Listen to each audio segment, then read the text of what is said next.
Welcome to the Getting Down with Digital Health podcast, sponsored by Mend. We hope to inform and inspire you on a wide variety of healthcare topics. We're grateful you're joining us today. And now, on with the show. What up, everybody, and welcome back to another episode of Getting Down with Digital Health. I'm your host, Brandon Worley, and joining me today is co-founder and CEO of Mend, Matt McBride. What's up, Matt? How you doing, man? Doing great, man. Your intros, they always just like shocks me into, now my energy is ready. I'm ready to go. So I'm excited, man. I love talking about this stuff, and more importantly, I love having you on these things. So we have an exciting agenda today. So today we are going to cover the top KPIs to measure digital patient forms. We have a new ebook and on-demand webinar everyone watching should check out. We have a numbers optical illusion that broke Twitter. Elon Musk better watch out, and I think I need to watch out as well. And finally, an informative healthcare topic. So let's get into the KPIs and data for digital forms, Matt. Why don't you take us through it? Because this is something I know we've always been very excited about, our customers are very excited about, and it's a product that is starting to be utilized by more and more of not only our customers, but just the leads that are coming into us, people looking for this. So excited for you to share some KPIs. Yeah, so, I think there's a slightly different way to think about these digital forms too. But I mean, the paper experiences, the posting PDFs on your website. I think there's a lot of manual effort that goes into those. Somebody has to take the forms. People have to come in earlier. They're getting transcribed into systems. So I think a lot of that can be automated, and you can just move the data. But I think when you create a digital forms experience, I think they're the new appointment confirmation. I think you get somebody engaged a few days before their appointment. It's easy, it's simple, they complete all their forms. I mean, they're coming in. I mean, at least, 98% of the time. And so I think a lot of customers have reported that. So I think the way to think about these digital forms are the new appointment confirmation. People can engage in their care before they arrive. And all it can be automated, right? They can be automated to be sent out.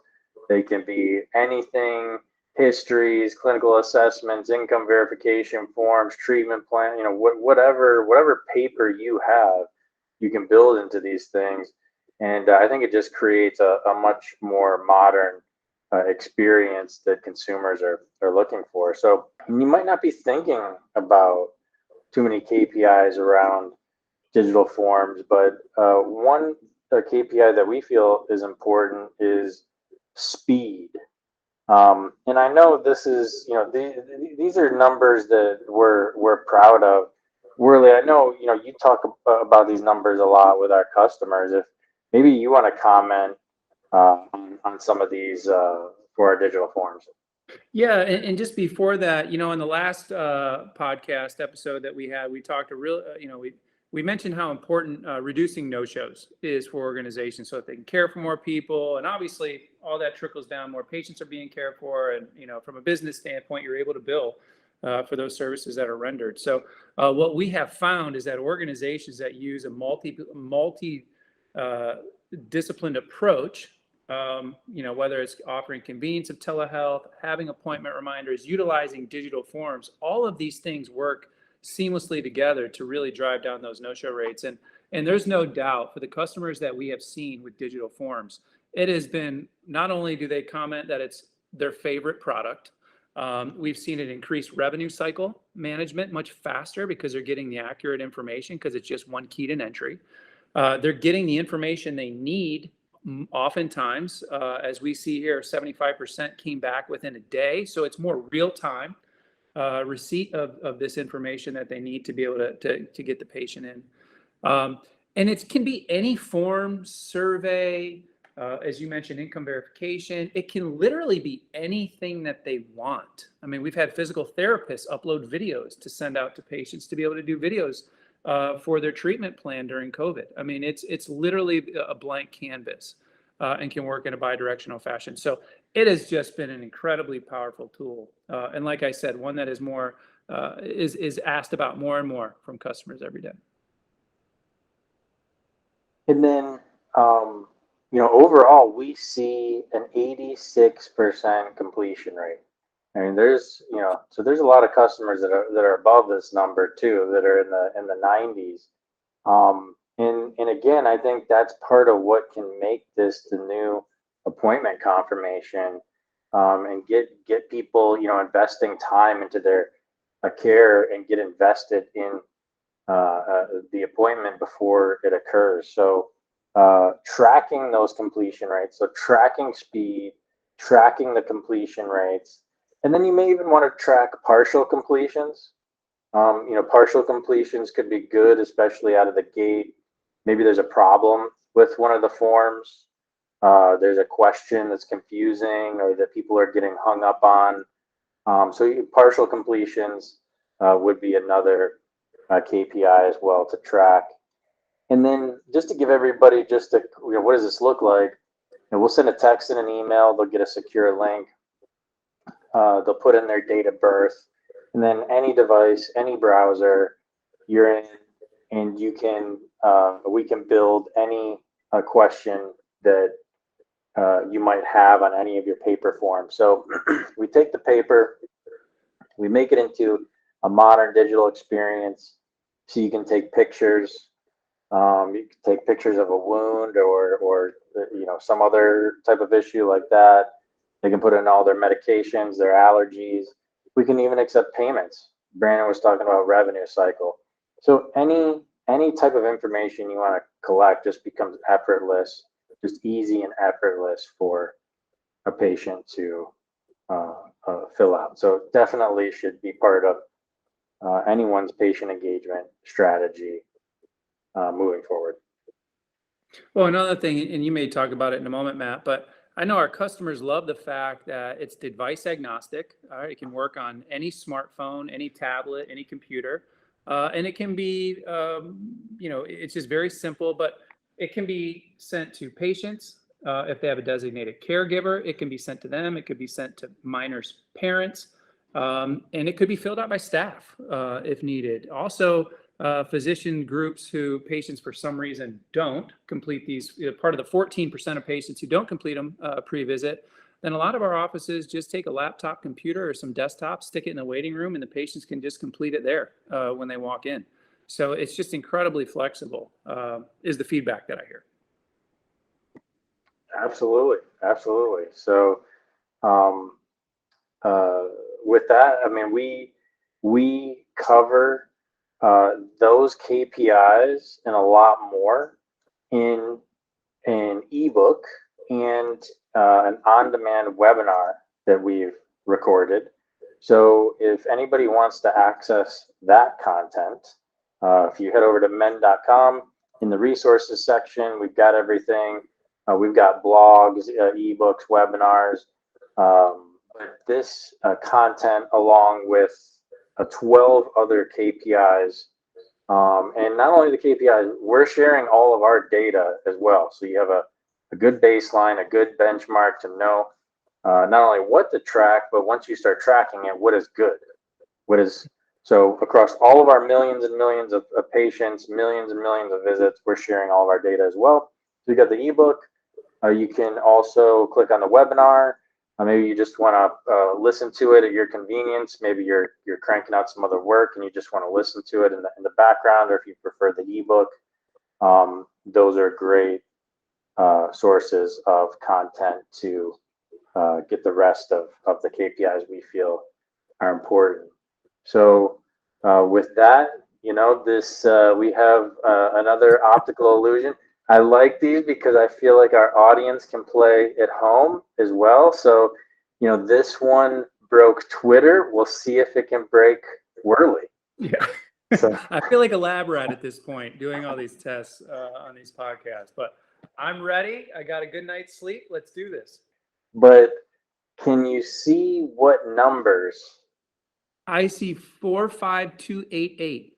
if you want to look at it for a few extra seconds, and let me know when you have your final answer. It's just getting fuzzier the longer I'm staring at it, so I'm locking in. That's my final. But there's actually numbers across the whole way. So there is a 3 here. Okay. There's a 4, All right. a 5, Yep. a 2, 8. So you're pretty close. You had the 4, 5, 2, 8. Then it's another 3. Ooh. Okay. And then a 9. Yeah, very hard to see those. I still can't see them, even after you pointed them out. Well, still pretty good. So nice job. As always, I appreciate being the guinea pig, the lab rat, whatever you want to call me. Also, keeping in line with other previous episodes, we have an informative healthcare topic meant to inspire you to be as healthy as you can be. Yes, I think this is like another item that almost appeared like a fad. You'd start to see, I think, different athletes. You always see the athletes jumping into these tubs of ice, right? And then you'd start to see a lot of sauna usages. Now there's like these sauna places that you can go and rent out a sauna for a half hour and do. It's just started to really gain in popularity. So it was one of these things that I wanted to know a little bit about. So I asked my doctor about it, and my doctor was a big fan of the sauna, and we'll get into some of the benefits. But let me ask you this question first.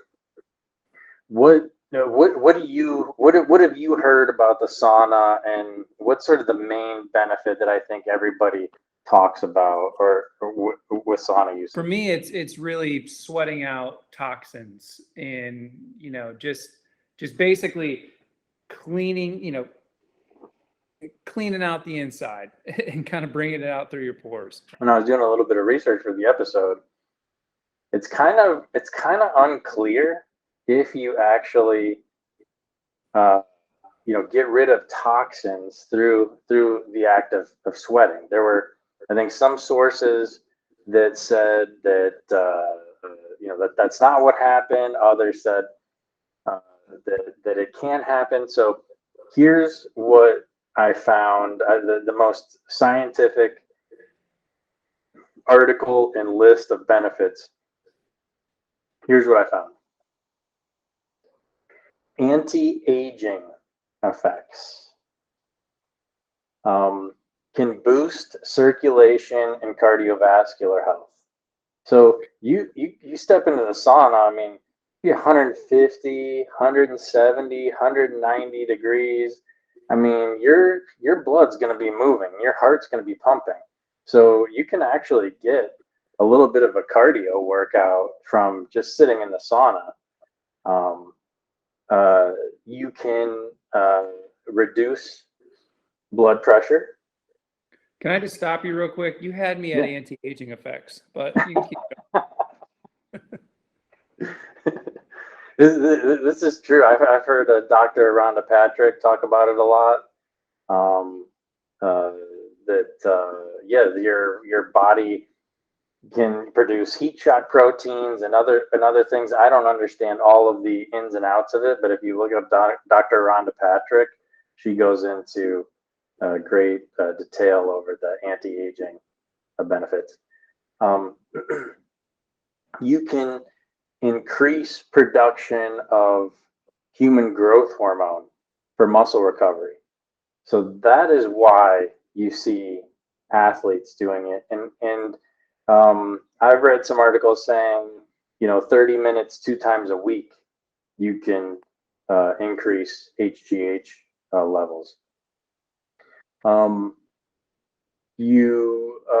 There's even brain benefits. Your BDNF increases. This is with regular sauna usage, which can activate the growth of new brain cells, help to maintain existing cells, and improve neuroplasticity.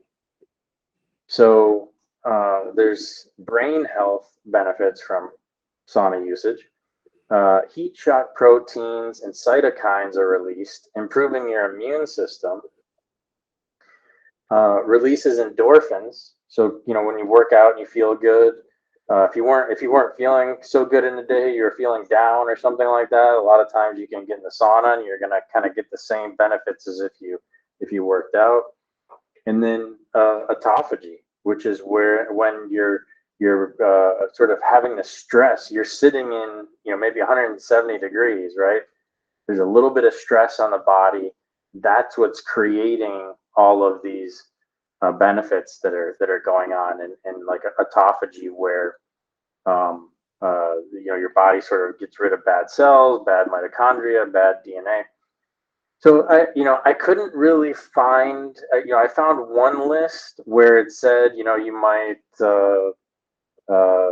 release this certain type of metal that maybe is found in food, but I couldn't really find where you sort of got rid of these toxins. But this list is pretty incredible. Any one of those is a good reason to jump in a sauna from time to time. So, Matt, as always, thank you for bringing it strong with the health tips. For everyone watching, thank you. We will provide links to everything discussed in the show notes. Please feel free to hit us up with any questions in the comments section. In the next episode, we will be talking about KPIs and data for patient self-scheduling. For example, what is a no-show rate for a patient self-scheduled appointment? Make sure to like and subscribe. And thank you, everybody. Thank you, everyone, for watching. Matt, see you soon, man. Thank you for watching today's episode from the Getting Down with Digital Health podcast.